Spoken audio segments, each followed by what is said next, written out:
Christmas on it.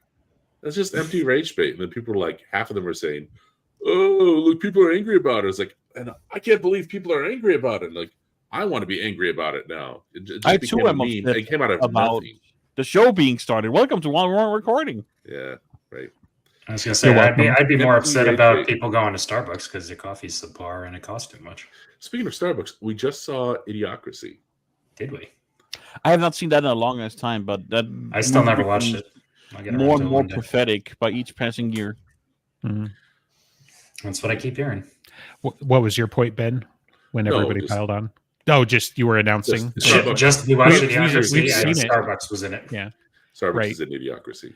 Yeah, I mean, the wife and I quote it all the time. It's got what plants crave. Every time we hand out like a Gatorade or something. So, Whereas you go back and watch Blade Runner and you see all those advertisements in that movie, and the only company that survived up until this point is Coca-Cola.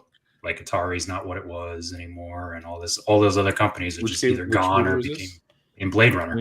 Blade Runner. Coke is the only one that's still its thing. Oh, like doesn't Pan Am show up in it or something? Again, I think so. Yeah, right. That's what do they not have an IBM advertisement? So I mean, IBM has shifted for sure, but they're still around. IBM is still a very big company. We just don't hear about them anymore because they're all business facing. I think pretty much. Well, you hear about them whenever they have one of those Watson commercials, I think. I was going to say they've done quite a bit more with AI in the last decade or so than I realized. Which is funny because I've seen less of those ads, even though they've been talking about Watson for like 10 years than I have. And yet now that AI is blowing up everywhere, it's like, I haven't seen an IBM ad in, I think, 2 years. I think Watson might have gotten a little lapped by generative AI in terms of usefulness. Yeah, but even just on like brand recognition, you'd still think you'd roll it out there, even if people come to realize your product's shit. What do they care? They probably suckered some people in. Yeah.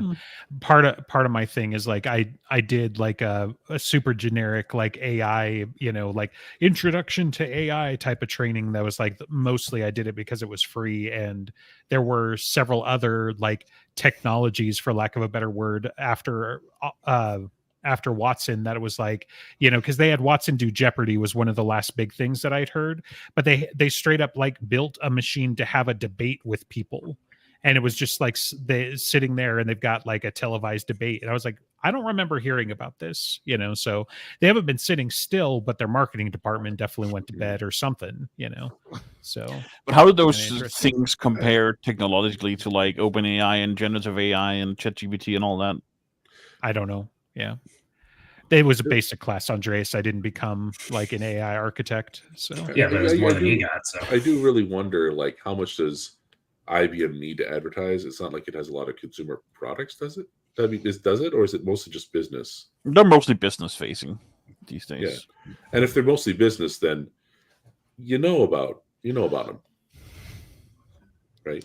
I mean, you don't really need to advertise. In theory, I guess it's a matter of how much of a groundwork do they already have in place that people who would then be shifting to AI would already know to use them, and they don't really need to sell it. Because everyone and their mother wants to have an AI something, and everyone and their other mother is trying to develop one. So apparently a lot of stuff marketed as AI that's not true computer algorithm kind of stuff is like, it's just the mechanical Turk. Have you heard this? If you work in IT, you know this, but go ahead. So like the mechanical Turk is the first chess playing automaton machine would beat people at chess, and they found out later it was just an elaborate puppet with a guy in the box. And so that's kind of like a lot of apparently that's what a lot of these AI supposedly things are doing. It's just the guy in the box. Gotcha. Well, I mean, that was definitely a suspicion when ChatGPT came out, and to me, like the speed of it is kind of what belies the fact that it's not just the guy in the box. ChatGPT is the bullshit maker. That's the truth. It actually does something. But like, Actually, I saw a this lot of yesterday. stuff marketed as AI just because it's a fad now is kind of what I'm Yeah, no, for sure. Yeah, I mean, we even joked about this earlier this week. Like in IT, it's been a trend for several years. You know, I don't know if it's been quite a decade yet. Maybe it has, but you know, like every IT tool now has AI ops in it. It's got, you know, AI operations, and your AI can tell you things and move faster and whatever. And it's like, yeah, it does It's if like, you do all the legwork for it. right. And you know, it's yeah. like you've got some math on the background, you've got some algorithm, does not make an AI. You know, certainly not It's what most people think is an 80% of the time, it's them sending off like an API thing to ChatGPT's or OpenAI Sure. service. That's what it is. Right. But I actually saw, speaking of that, I saw a Russian bot had run out of ChatGPT tokens, so it returned a JSON error in a tweet. So you could see that it was funny. like a Russian bot that was using ChatGPT. It was like really funny. I missed that one, but that is I funny. was going to say, I imagine that's pretty much all of them at this point. Don't go on Twitter. Everyone's a bot, or wrong, or both. Yeah. Well, that would require going on Twitter, which is a stupid idea. Right. No, it's funny because it's like mostly what I've used my Twitter for recently is the stupid giveaways where they're like, you should retweet us and whatever. And then I finally was like, you know, I created an account that almost certainly got flagged as a bot because, you know, it was like something like this is for spam or some nonsense. Cause it's like you used to just do emails for that, right? To just black hole all that shit. So, you know, I was like, yeah, I'll just do it for Twitter and whatever. But they're like, you're supposed to be a real person. I'm like, then stop making me a spam bot by proxy. You know, like, give me a break. So, in other great tech news, Adobe's getting sued. Finally. For what? Really Adobe. For being a really shady business practice. The thing is, they have like this discounted subscription that's actually a yearly subscription where you pay monthly, and if you want to cancel it, you have to pay 50% of the total yearly cost. And they don't make it clear anywhere that's how it works. So now the FTC has like reported them to the State Department, and they're being sued by the State Department or whatever. Oh, Finally, the State Department of Denmark? No. The US. US State Department is the US. I was going to say, oh, great. Okay, great. Sweden doesn't have a State Department. They don't even have a state. Well, I was just going for the. Isn't it funny that you're talking about the State Department without qualification? That means the U.S. Pax Americana. The world runs on U.S. Even his world. American dollar. USA. Costco. You're still not getting free immigration here. You know what? Costco's a big deal, but it's not that big a deal. So Costco's the best law school. Anyway. Costco's apparently the best one of the ones? That was an idiocracy. Yeah. That's fun. Unironically, you can get some really good travel vacation deals through Costco, apparently. Oh yeah, no, like they've got a ton of like programs that it's like if you're just there to buy stuff in bulk, you've not scratched the surface because you're not using Costco until its fullest potential. Yeah. Well, because when we moved out to Florida, like we unironically looked at them first to buy a car because they will go negotiate bulk rates with dealerships and stuff like that. And you can knock like $10,000-$20,000 off a car, you know, or whatever. And then they got the cheapest gas on top of that once you have the car. Right. You know, it's just like, it's wild, you know, and like, you know, I'm sure there's a kiosk for like, you know, you got to buy your tough sheds, you got to buy your actual, just like, you know, mobile home-esque, you know, prefab type stuff. Like, you know, Amazon has some of that now too, because like there were some like streamers that were talking about just buying prefabs off of Amazon to have them dumped on land that they had. But yeah, it's just kind of crazy, you know, where it's just like if you went there for like, you know, too many chips and too much dip or something, you didn't even, you know, not even especially close. if you didn't try the free samples while you were there. What are you even at a Costco for? For sure. I mean, what were we there? What was this last? Was it I don't think it was Juneteenth, but maybe it was adjacent to that or something. But they had some salesman in for like grills, and it was like this $1,500 grill that like all the dads were grouped around. I was like, I think I can get something that'll grill my meat for like a third the price, and has more attachments. But you guys go knock yourselves out. It was wild to just see like what are we excited about that we're blocking the aisle for? Oh yeah, it's a $1,500 grill. Maybe they were using the grill and giving away hamburgers, and then I would have been grouped around it too. Yeah, I would have smelled this, but yeah, it's just kind of funny. Not to mention competing with their $1 hot dogs. Come on now. So, which is the best loss leader. That apparently, and the rotisserie chicken are loss leaders for Costco, which is great. Yeah, I love that. Yeah, I think I don't understand why. Like, if I was, for instance, had the kind of money where I was going to own a sports team, I would probably try and get like it named Costco Park and sell the $1 hot dogs and the pizza there in the concession stands. I feel like that would just make all the sense in the world. What a New Yorker kind of business plan too, right? Like, let's go buy somebody else's really cheap stuff and we'll sell it at double the rate on a corner. No, you could even sell it at like I'm not trying to sell the hot dogs for $10, but like even if you did it for $2, like okay, it's up a little, but you've now made your money. You still have a cheap ass the cheapest hot dog at a baseball stadium you'd ever get. Sure. I have a feeling they'd be pretty savvy to that. I think they figured that one out. You do it in bulk. I like 40 hot dogs, please. No, I'm talking about like an actual partnership with Costco. I'm not just going to Costco and buying their hot dogs. What I'm saying is they lose money on it. It's not like they gain money on $1.50 hot dogs. Yeah, it's I agree with that.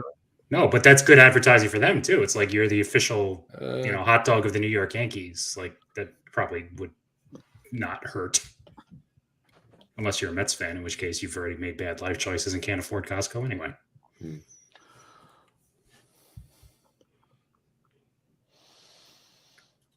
Yes, my team would play in Dresden Stadium, except I don't live in Germany. Actually, in this case, they would have to play in Frankfurt because before EG said neither do I. Yeah, okay. Well, no, I know you don't because you're not near an Amazon supply center, and the only one's in Germany. Pre-show conversations coming back. So did you watch the Acolyte, Justin? Sure didn't. Yeah, no, right? I'm back in the position where I had to make, more responsible choices than like I started playing. Well, no, I mean, as funny as it is to take a shot at a show that I haven't really seen more than one episode, but it's just I gotta prep for D&D. I've got house stuff that we're doing and all of that stuff. So, I started this new horror game that I'm like not even entirely enjoying. But was recommended to me by some mysterious person that I still haven't pinned down because it's wasn't me. It wasn't you. I talked to my brother. I talked to another friend.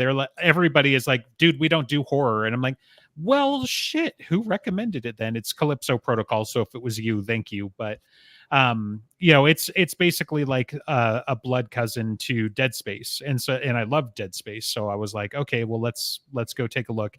Yeah, it hasn't hooked me yet. One of those games that was like panned in recent years for being, but it's free on Xbox. Well, free, but I've got the Xbox subscription, so I'm just like, oh, cool. I'll play it for that. I didn't realize it was. It was the same thing with Starfield and Diablo 4. Honestly, Dead Space like a Event Horizon kind of Dead Space, or just generic Starfield kind of. Dead Space is kind of like the Horizon kind of thing. Yeah, it's much closer towards Event Horizon, but the difference was I think Event Horizon, like really the point was like, oh my God, we went to hell literally, so that'd be closer to Doom. Whereas, like in this case, like it's usually aliens, and I haven't gotten far enough into Calypso Protocol to find out if it is or isn't, but in Dead Space, like it's kind of aliens, but kind of like they unlock the brown note or something, and this thing gives off radiation to convert the aesthetic people. And the experience of it is that kind of sure. Yeah.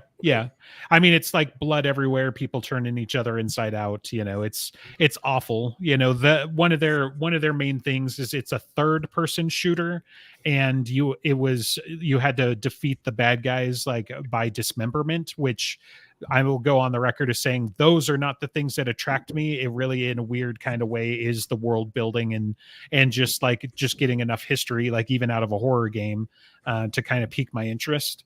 And it's kind of fun because it's one of those games where it's like you're an engineer, you're not a soldier, and so you're in there to like fix their power or ventilation to start with, and then shit just goes sideways. And it's one of the themes of horror that I like, is like the normal guy versus the supernatural, that he's completely out of his depth. I think it's one of the main things that I like about Cthulhu, and stuff like that. Is just like, you've got nothing. There is nothing you can bring to the table. This thing will crush you. And, I don't know. For some reason, that's fun. I think it's just the idea that it's like, if you make any progress, you have exceeded expectations,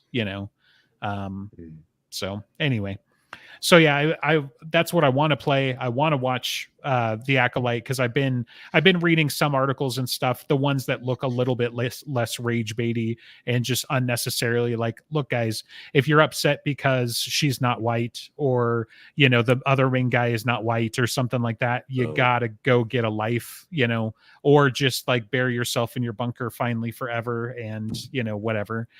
So like stuff like that, where it's like, if we're going to complain about the level of wokeness or something because it's because we've got other peoples represented, unfortunately, go while fly a that kite, element does exist, it's too often thrown up as a smokescreen for, oh, you're criticizing the show for this, as opposed to, no, the character that was in the prequels wasn't alive at this time. Why are you showing him 120 years before he was born?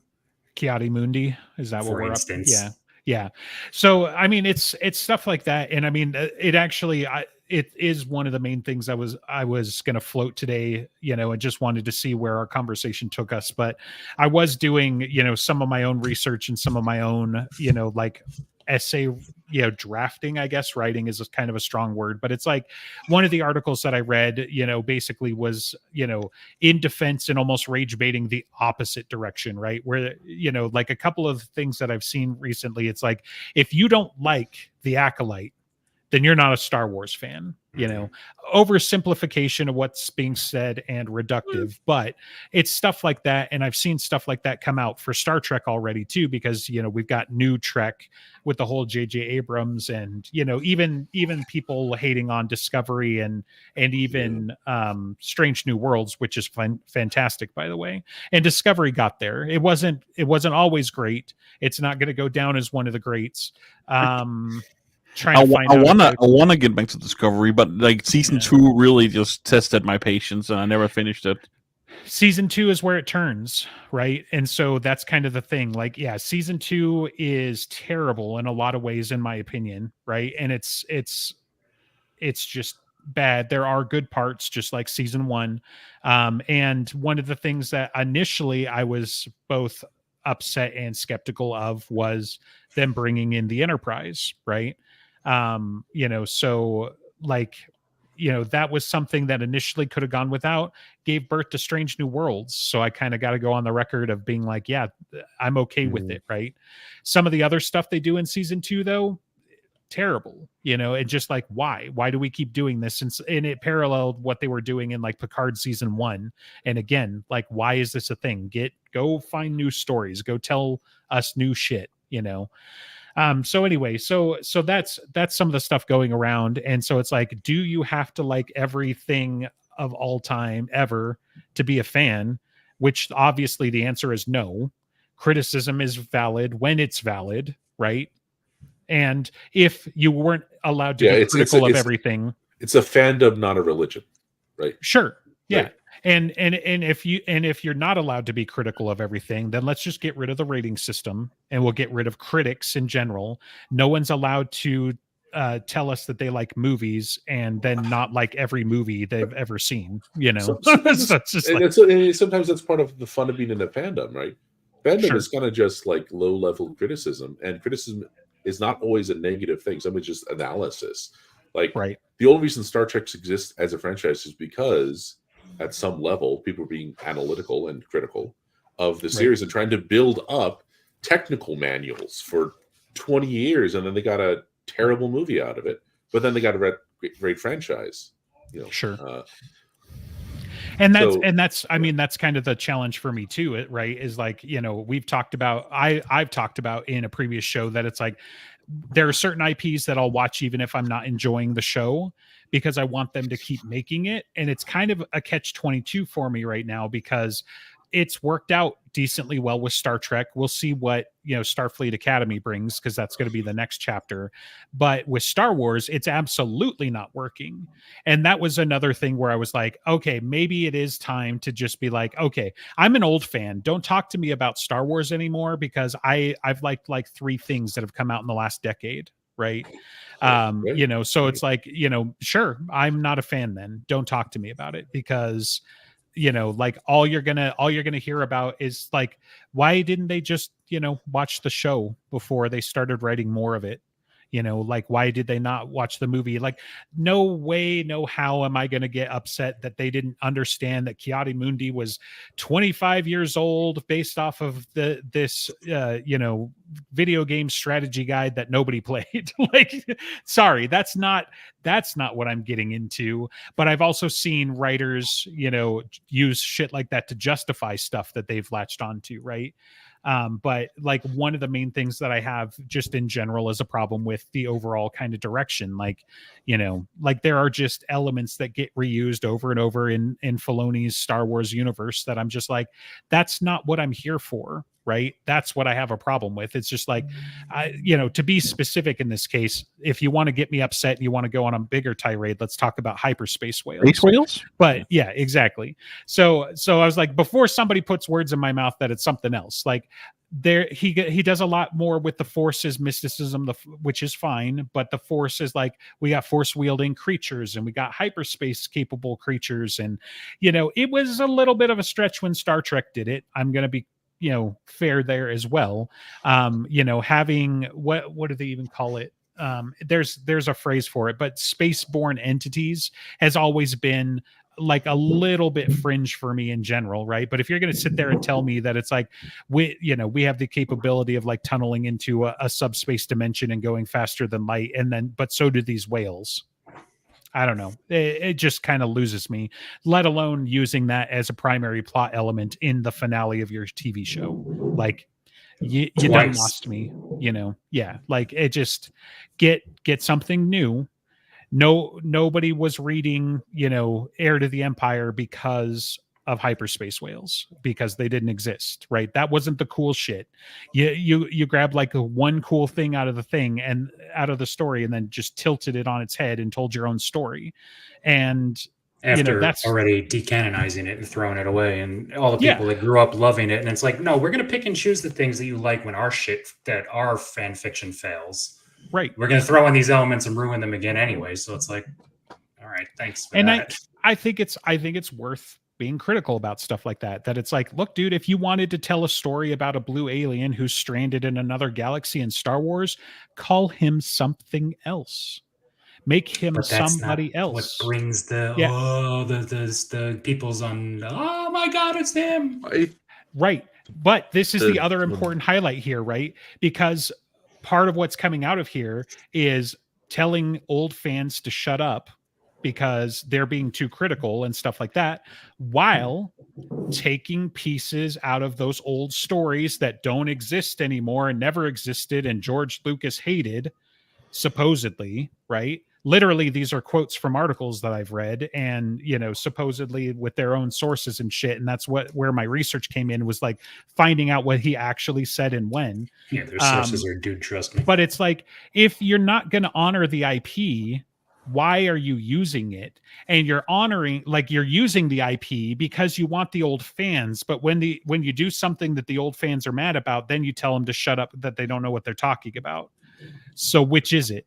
You know, like if you were just going to tell me a space opera story, all you needed to do was change the names a little bit. And I mean, for TV, it's a little harder because you got to come up with new looks, right? You got to have a modeling department come up with new spaceships, and you got to have, you know, your costume department come up with new blue kinds of aliens, right? Fine. But like, why are we using Thrawn and we're not using his story, and we're not even necessarily being true to the character and his journey, at least as far as it was in that book, right? and or trilogy, to be fair. And so it's just like, what are we doing here, guys? You can't have you can't be like, oh yeah, well, we'll use the IP so we get all the old fans, but as soon as they hate it because we're idiots, because we're doing stupid shit, then we tell them off. Then we tell them that they don't know what they're talking about. You have to wear the skin in order for these people to. They know if they wrote whatever it was and they called it, Moon Battles, no one would watch it. I mean, say what you want about Zack Snyder, and his movies are fucking awful, but at least he makes them up himself. Sure. Yeah, I mean, depending, right? Like he's a director and he's definitely gotten more into that direction, but what's funny was kind of directing and not writing. Right, Even his exactly. directing is suspect, but yes, that is true. He's going to do one or the other. Well, that's something I'd like to point out too, is that the distraction conversation that people have is about Star Wars or Star Trek. It's all just woke, and right, like you don't have to look at the stuff that's explicit, like social messaging or ulterior motives. The J.J. Abrams Star Wars 7 is fine, but it's just the rehash. Rian Johnson is a talented writer and director, right? But he didn't go in with the right mindset, I guess, sense of teamwork. And then J.J. Abrams is the exact wrong guy to give you a payoff. Right. J.J. Abrams gives you the mystery box, and Rian Johnson. J.J. Abrams can't get it to pay off no matter what he does. He just writes something, and then at the end, whatever. Right. Forget about it. Exactly. Yeah. So what they really needed to do there's for something episode else going on other than some kind of explicit messaging getting in the way of telling a good story, which stories have messages whether you want them to or not. I don't think that's the issue. The issue is just for some reason they missed these massive franchises are mismanaged. No, a message in and of itself, even if you don't agree with it, is not a problem. It's always going to be execution. Like you could have the most pro-capitalist, for example, message in a movie, and it's like, well, that could still be good or bad depending on how it's done. It has absolutely nothing to do with that in and of itself. I mean, there are people who will write it off or praise it based solely on it existing, quote unquote, which is the fringe problem. It's like, oh, well, you just don't like us this. So it's like, well, no, I actually don't like it because this contradicts their message and this isn't. No. And they don't. Yeah. Nobody ever wants to get into why. If anybody unironically says that XYZ science fiction or, fantasy or whatever is too woke, you have my permission to just disregard them entirely. Like, and let me clarify, because that's a hugely loaded statement, right? I'm not in the habit of doing this, right? But what I'm saying is they are not engaging with you in good faith, right? That's what I'm saying. And any argument at that point is pointless. Any discussion. Because if you're going to sit there and tell me that when did the X-Men get woke? From page 1. It depends on whether you're the same side of the conversation. I think no, you just there's no place to take that. Like I'm willing to hear you out. If you can give me an example where somebody can complain about X-Men being too woke and that will add something to the conversation and isn't just rage baiting. X-Men specifically? Well, that's what we're on right now. I thought you were talking about Star Trek. Star Trek also. I mean, really though, like Gene Roddenberry didn't exactly do like a fantastic job with the original series and not using caricatures of other races, right? We've got our Klingons, we got our Romulans, we know which other countries that they represented and whatever. But literally the point in the Dream of the Federation, literally the Vulcan, mantra, for lack of a better word right now, their slogan is infinite diversity and infinite combinations. If you're going to come to me and say that when did Star Trek get woke, you're not paying attention. The trick there with, I hate defending the people complaining about woke because I don't use that language. I'm not worried about that kind of stuff. Sure. As long as there's a good story, that's mostly what I'm worried about. A good story, good message, that sort of thing. But you can look at like the Mud episodes in the original series and just see elements of, Star Trek under Roddenberry. There's some vision of some kind of quasi-capitalist system going on, at least that you see in the dialogue, where Mud thinks he's going to be able to buy the Starship Enterprise Okay. There's just elements of world building that hadn't been baked in yet. And I think Roddenberry, though he had one side, one vision, he's also eminently a businessman. And so you ended up having, and I don't know if Star Trek V is on it, but there's that famous example, famous line at the very end. I don't think anyone ever remembers besides the fan dancing. What does God need with a starship? Right. Yeah. Every fan knows. So there's Roddenberry was not. He was kind of an ideologue, but he never let that get in the way of his bottom line. And so he, of course, famously hard. retired and died as a billionaire. So just to clarify. Yeah, exactly. So no, I think just because these elements existed in storytelling doesn't necessarily mean that he espoused them, right? Because we're running dangerously afoul of another thing that we have to address every now and again, which is, is Jim Butcher writing, with the male gaze entirely, right? Is he able to write women just because his main character ogles, and that sort of thing? And because Mud shows up in an episode or two, doesn't exactly espouse like a philosophy of capitalism to me, right? It's in a first person character perspective. Jim Butcher has kind of, I won't say he's written himself into a corner, but he set himself up for that kind of criticism because of the influence he's drawn on, because of the authorial voice in that particular book. He doesn't write like that in his other series. So right. I think the problem to me, is it's a noir trope as much as anything, right. like, and certainly channeling his younger self, I would imagine, or something along those lines. And I mean, yeah, we could go on to it. I don't want to overly defend it, but I'm just saying, like, that's another topic we've talked about. And I mean, there's a lot of stuff in the original series, if we want to get a little bit back on topic there, where it's just like, how many times did they have to, intercede and throw down some entity masquerading as a god or some computer that's gone awry? Obviously Gene Roddenberry supports AI overlords, and wants them to take over. That's what I'm saying. Like, just because Mud's in there, it's not like Mud was the hero, right? They were opposing him, but there was still kind of the baseline that there was that system for him to interact with. Yeah, he was still. Anyway, I hate getting this argument because it gets so. That's why I'm calling this a distraction. I want to get away from the woke argument, because it's the distraction and that's why I'm saying the real criticism that some people, I think, hearing this language take up and then use that language and get dismissed. And the real argument that we all agree on is you have to have good storytelling, and you just don't have that. It's obvious with Star Wars 8 and 9, and that's sufficient for the conversation. And even there's definitely serious weaknesses in the Star Trek movies, although that's the best thing to come out of new Star Trek is Star Trek Beyond and Star Trek. Maybe not Into Darkness, but the first Star Trek, I was like, 2009 and Star Trek Beyond are great. You're gonna make me fight now. No, because that was my problem, right? My problem wasn't necessarily that, like, it's there, right? Like, I definitely had, some of that initial reaction to, they're recasting, your old heroes, they're doing prequels.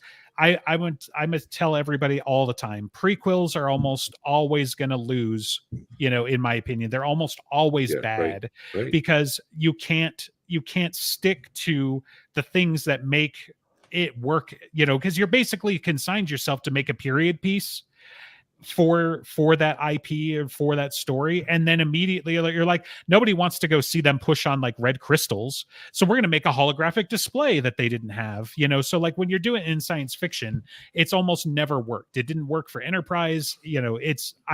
I haven't really seen the one that I can think of right now where a prequel has worked, right? So you've got that.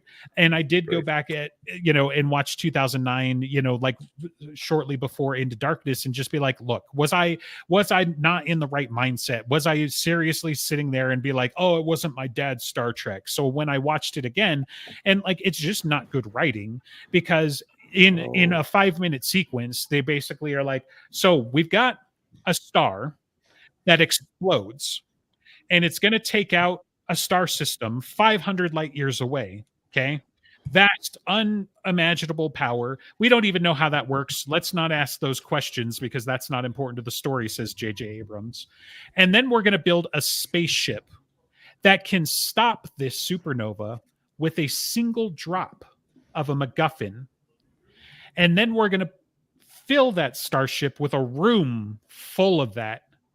And how is this not going to rip a hole in space and time? Like, it's just so to me. I really like Star Trek 2009. I brought those examples up because I like the movie. Yeah, I saw it twice in theaters. You're just in the wrong neighborhood, man.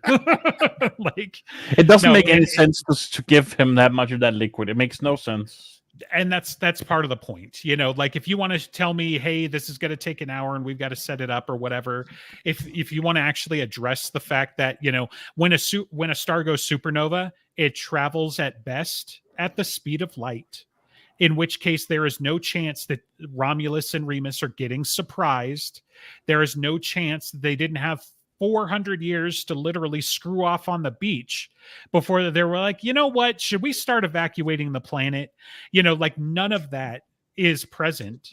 And like, Into Darkness starts out with the cold fusion bomb, and it doesn't get better. I was going to say, doesn't Spock even say like he's en route because he knows it's imminent, but someone as smart as him didn't calculate when, so like he was still only halfway there when it blew up. It's like, what, did it surprise them and go off early? That's literally the implication, is that the reason why Romulus and Remus, you know, get blown up is because it took longer than they thought, and he was on his way, but they got the math wrong, presumably, and, you know, it caught them by surprise. And like, none of that is the case. Like, if they remotely thought that a core world like Romulus and Remus were in danger, you would have had a fleet of science vessels on station taking individual measurements. Like, there's no, he came up with an idea and he wrote down 3 points on a line and said, that's a fully formed idea. Like 2009, you know, the whole MacGuffin and the fun of the universe movie is the bad, fun of the movie was the you know? Recasting. That's what it took for me. And I agree. I think I agree with Mr. Plinken on this one. I agree that it's pretty, it's got huge plot holes, but it's very energetic. It's very entertaining. Sure. And I think it did prove that that J.J. Abrams had the right directorial management to handle something like Star Wars, but not when he's in charge of writing. So that he could just then remake Episode 4, but worse. Yeah. Well, not to mention that it's like he had interviews where he said he wasn't going to helm both IPs, and then turned around and did it. I mean, that's the other thing. It's like, I literally, an hour would not be enough on just this one topic and why I don't like J.J. Abrams and his Star Wars and Star Trek, right? An hour would not be enough because there are innumerable reasons at the moment. But one of the, like, while we're talking about it in continuity and stuff like that, because to me that's a very important word, and one of the things that these new writers throw out the window because they want to write their story is that they're not worried about continuity. But the other thing that has become a meme, you know, especially between me and my brother about Abrams Star Trek, is that, you know, ranks don't matter. You know, like, if Kirk gets up to go take a shit, then Sulu's captain. That's how it works on his bridge. And it's just like, it's all of those little details, right? Those all are stumbling blocks to you just being immersed in the story, unless you're just there for the flashing lights, in which case, sure, the flashing lights he does well. But, you know, like, I'm not gonna sit here and talk about the lens flare and say, yeah, what a great director he is with all that lens flare, because you don't want to see there's a reason why that's a meme. You don't want to see a bunch of drones blowing up to the Beastie Boys. What are you talking about? Right? Look, man, everybody loves the Beastie Boys and that song, but come on. So no, and I mean, Star Trek Beyond, I feel like did head in the right direction, right? If you want to talk about it's a popcorn movie and whatever, there wasn't a ton of stuff. Like, I think I've only seen it the one time, but it's like, there wasn't a ton of stuff that actually pulled me out of Star Trek Beyond. And I said, now, wait a minute. You know, maybe the space station being like basically a giant dome, like, that doesn't really achieve anything. You know, but other than that, like, you know, they even kind of tied it into Enterprise and stuff like that a little bit, or at least that era. And so, you know, I don't remember hating it. The admiral that's in charge of the space station, I can't ever say her name. She's also in The Expanse. She's fantastic as an actress, right? Having the Beastie Boys in Star Trek finally. No, I'm just kidding. But it's like, if you want a popcorn movie, if you want a popcorn movie, then Star Trek Beyond is your popcorn movie, right? But the other two, I feel like there are legitimate problems, you know, with the story and everything like that just really kind of pulled me out of it. You know, and I understand that I'm also kind of a niche for that, because it's like, I'm one of those rare kinds of nerds that also cares about science.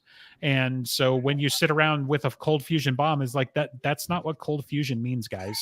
Cryogenic, now that's a word you could have used, and that would have wrapped this whole thing up. But you didn't. You called it cold fusion. So Cold fusion sounds funner or something. Yeah. I don't know. Right.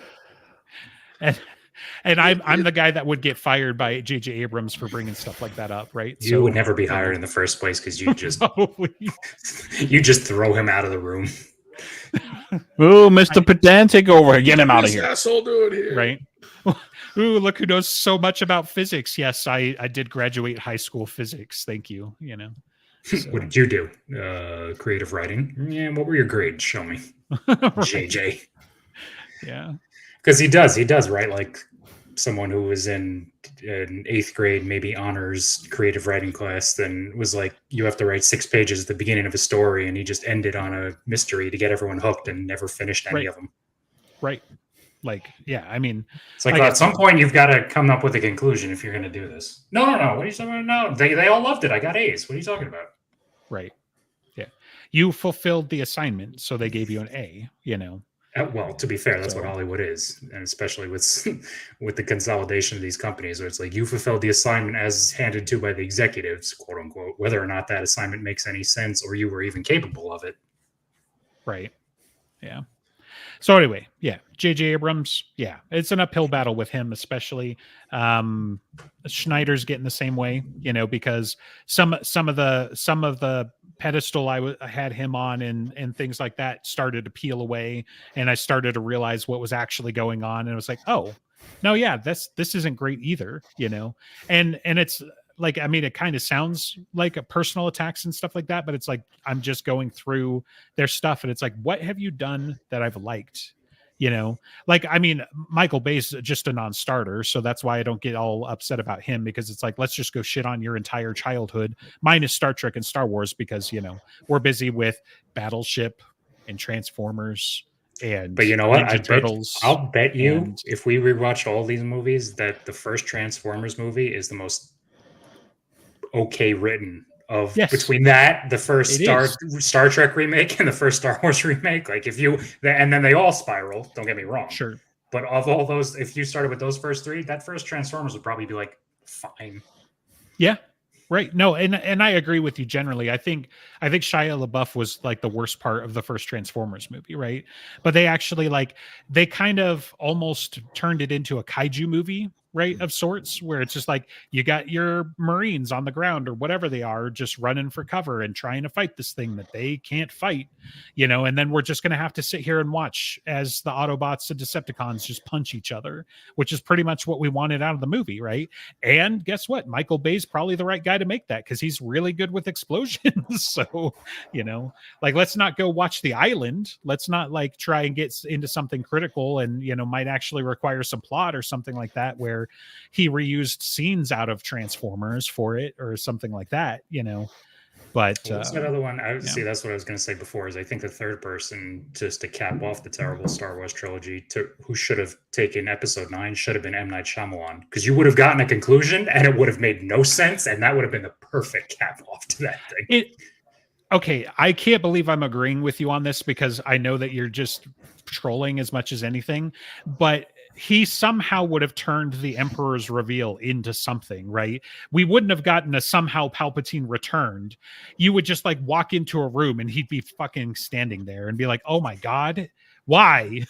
Why is it Palpatine? But I'm in, so I can't believe I kind of agree with you, but yeah. I mean, to be fair in Star Wars, so many people are dead and then come back. That Palpatine was just one more in the bucket. Well, to be fair, he's not wrong, because they have made it that way. Andreas is not wrong, but he's right for the wrong reason. Seriously, since they brought back Darth Maul from being bisected and thrown down an infinite hole, it has been nonstop. No one's ever really gone. Okay, so we've got Palpatine and we've got Darth Maul. Can you name 2 or 3 other people to add to this list? Who? Anakin should have been dead in the lava pool. I would say that was. I mean, Okay. nobody can survive that, but sure, but whatever. Okay. Well, Let's that's see. a prequel problem in that you wrote it so that you know he lives. So this is how Yeah. it has Right. become. Prequels the are Boba Fett. problematic. They are. Okay. And I know there's more. This is just the two come up other than them all. Where you've fallen for my trap card here, and just to clarify, is that over half of these were directly Dave Filoni and his stewardship, right? Now, Boba Fett had always survived in the fandom in a sense, like all the way back through the EU and stuff. And the only reason why that gets a pass is because he's my favorite Star Wars character. But you're totally right. They should not have killed him in. First of all, who the fuck spends all this time designing a costume character for an extra and then just dumps him in a hole? Like, that was stupid from the start. Okay, that's the real Like, use the term as I understand it. from, The real black pill is to understand that plenty of George Lucas's ideas were idiotic too. right. Like, could you imagine just having Batman there, but instead of Batman being the main character, he just like falls in a hole and gets crushed by a crushing machine off screen, and then you get mad because they bring him back and actually use him, and it's like, Well, so Boba Fett is can tough, you right? can you imagine there being Luke having multiple friends clogging up the first half hour of the movie, and they get name drops, quills, and then they all get killed by the end of the movie. What I'm saying is, like, George Lucas' ideas had been bad, and there's that whole video about even the first Star Wars being saved in the edit. And then what else has George Lucas done? Well, and it's funny, as I understand it, that video was also kind of a little like that video had a response to it that showed that a lot of that was. Was that true? Oh, well, then I'm happy to hear that. I've been just thinking that was true. Regardless of that, I think where it comes to the stuff in Star Wars and nobody dying anymore is not so much the old characters; it's the new ones. Like you get, like a lightsaber doesn't kill anyone anymore. You can get stabbed with that. Like, how did Qui-Gon stay dead? How? Somebody has to explain to me how he's the only one that stays dead. Where, like, I mean, I guess Reva gets stabbed with a lightsaber twice, once as a kid and once as an adult. With Force Ghosts, did he really stay dead? Almost right. Like Qui-Gon and what's her name in Ahsoka? The one who got her stomach redone by Boba Fett in a random mod shop. It's like nobody can Fennec Shed or whatever her name is, right? Like she got shot in the belly. She got shot in the belly, was laying in the desert for who knows how long. He took him to a random mod shop. She got a new stomach and she's around. Because why? Well, people kind of liked her character. Because it's Ming-Na Wen. She's exactly, a badass. But that's it. So that's what I'm saying. That's just what we're saying, Justin. Like, people don't like Star Wars. They just come back. I'm still saying, like, the vast majority of those are Dave Filoni's stewardship, if not his direct writing. And so I'm saying this isn't a Star Wars problem. This is a Dave Filoni problem. Well, yes, I agree with you, but it becomes a Star Wars problem when, number one, he's the guy who's heading your department, because number two, the fans, quote unquote, swear by him. Right. But I'm saying if we swapped him out with one other guy who, was in charge of the Mandalorian to start with, for example, also named Dave, I'm just saying, I think that it would trend in a better direction. I don't know why he's not. Like, maybe he's just really good at directing these little one-off movies to save franchises or to start them, if we want to give him credit for the whole Marvel thing. But Favreau does a fantastic job from what I've seen. And I don't understand why he doesn't do more. Like, maybe he just doesn't, suck up enough to the executives or something. But or he's too popular and has too much like other stuff he wants to do. Sure, and that's what a problem to have, right? What a big bummer. But yeah, like I definitely think he gives a shit about Star Wars, but I think he's more like, because of from what I've read, like inside stuff, is that him and Filoni's kind of one camp, and they want to take over Star Wars from what's her name, Kathleen Kennedy. Yeah, Kathleen Kennedy. Yeah. But I think Favreau more wants Filoni to run it, and he'll come and make cool shit in it. Sure. And like he's also kind of with them. None of you have done anything worth my time. I don't care who you give it to at this point, as long as it's not, the other people who have done it already. Like maybe Tony Gilroy, but he doesn't care about doing anything more than his last season of Andor, which is fine. Right. You don't have to have like you can get in new people. You don't have to have the same dipshit in a cowboy hat and a guy who very publicly left Disney because Marvel was Disney was interfering with his Iron Man shit, and then all of a sudden he comes back to do this. It's like, come on. We've got new people. They're doing the Acolyte, right? And the Acolyte's not bad. It's just meh. Yeah, I know. It's Just- not bad. You Just stop, just please. we haven't found it yet. Let's just keep going until we do find, it. So, but yeah. I mean, and that's Have you even watched all 4 episodes, ET? Which part do you want me to say is bad? Is great or okay? You tell me the good elements. the opening fight was decent. The So- opening fight makes no sense. She's just dicking around doing Matrix stuff for no reason. Yes, letting people get thrown around. She's not helping anyone. What get thrown what are you around. doing? I don't remember that part. The stupid ninja acolyte person is like threatening a bunch of patrons, whatever, and like she doesn't care until the one person that she throws a knife at, and then that gets her killed because oh my god, she had a second knife. Right. What?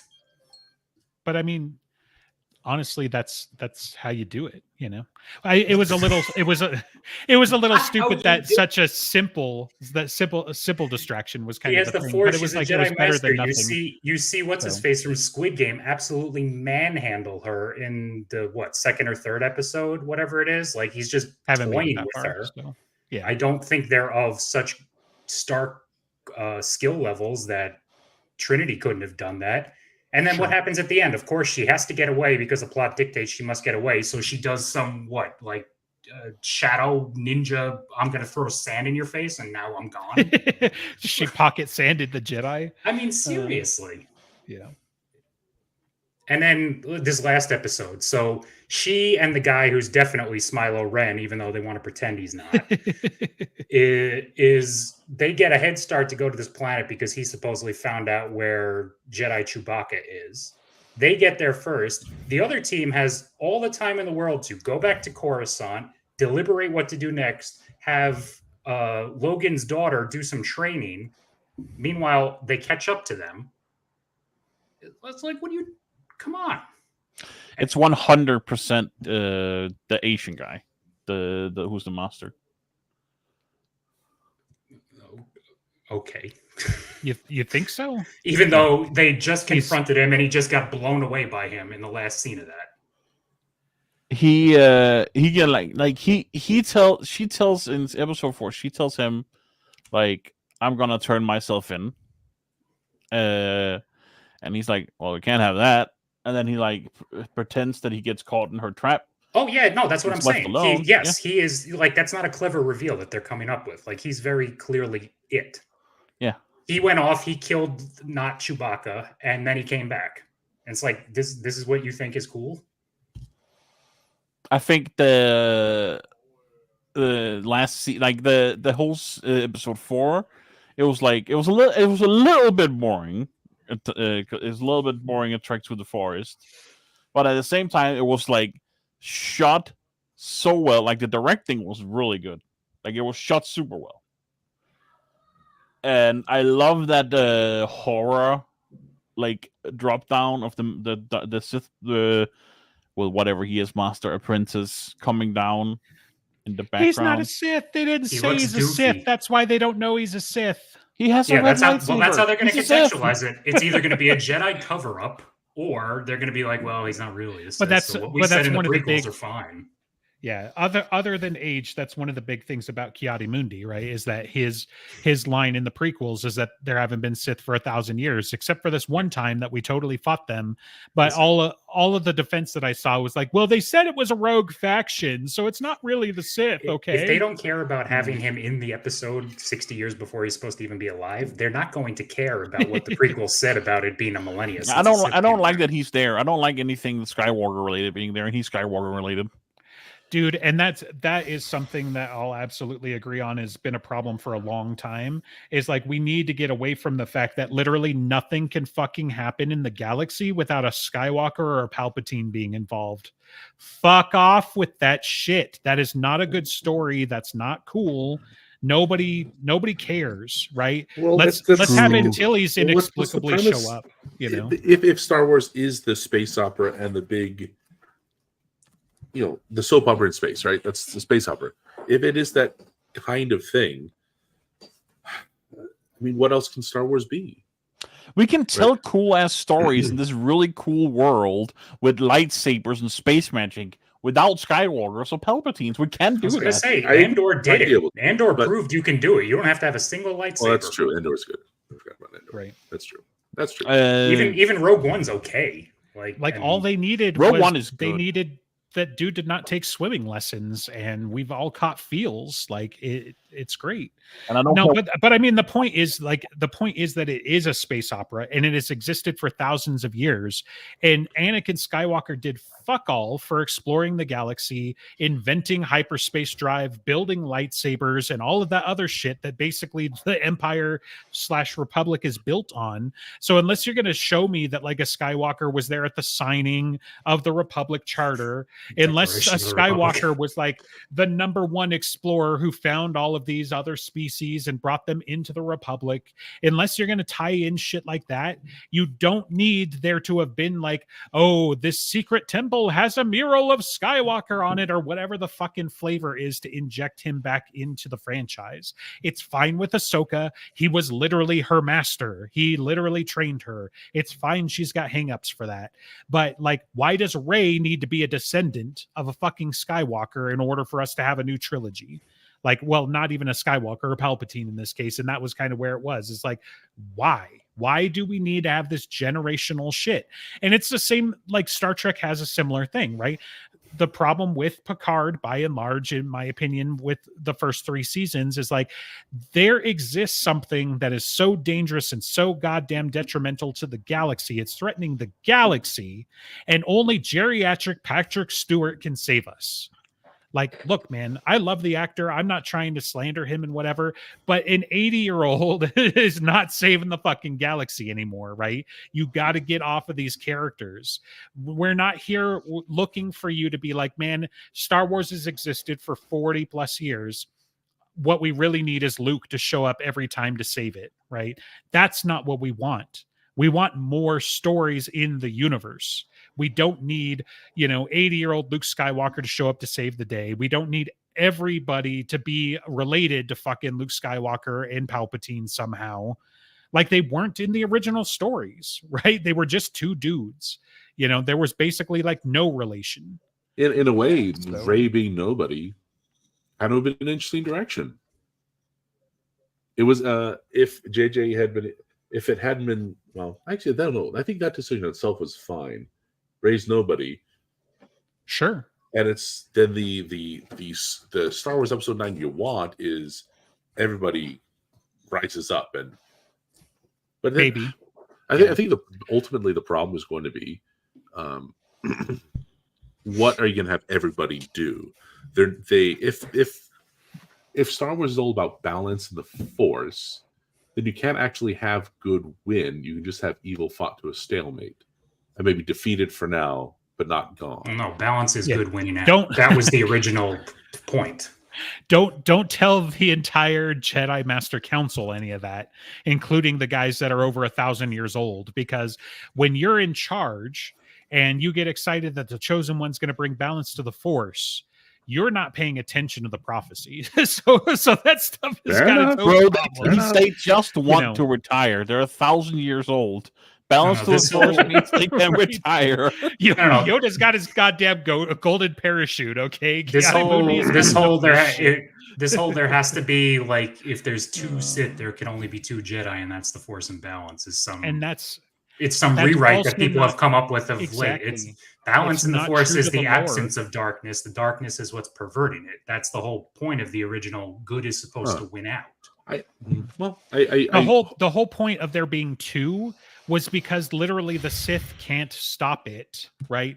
The Sith are chaotic evil, basically at the end of the day, right? And or they are evil in general as an organization. Every time they have tried to create a mass uprising and tip over the Jedi, they fought themselves and kicked their own asses. So the only two thing was basically a way to preserve the order, because any more than that and they start to kill each other, which you can kind of see even in the prequels, right? Because there are 2 or 3 apprentices at a time, because I can't imagine that Darth Tyrannus just popped out of the ground as soon as Darth Maul got cut in 2, right? Especially if he's been the one running around masquerading as Master Sifo-Dyas 20 years ago, so it's like Palpatine started to break this rule, and that started to be a problem. And then he tried to adhere to it theoretically in the original trilogy, because he's going to have Luke kill Vader and become his apprentice, and whatever. Oh, and then the EU made him have like these dark, I was going to say type things, like Mara Jade before she turned back and all that stuff. And what's the video game too, where it was like Vader's got 3 apprentices, and Jedi out is it? It's not Outcast. Outcast is the Kyle Katarn ones. Yeah.